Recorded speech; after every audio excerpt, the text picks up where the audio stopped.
Isang bagong karakter na naman ang nagpasiklab sa mundo ng FPJ Batang Quiapo sa pinakabagong mga eksena ng primetime action drama ng ABS-CBN. Ipinakilala si Art Acuña bilang isa sa mga bagong muka sa serye at tila magiging bagong kakampi ni Ramon.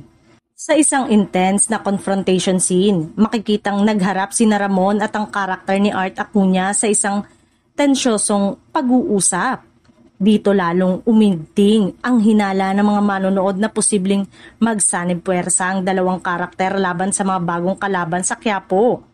Kung dati ay puro labanan at paghihiganti ang nasa paligid ni Ramon, tila may bago siyang kakampi at si Art Acuña ang magiging susi sa panibagong yugto ng kwento.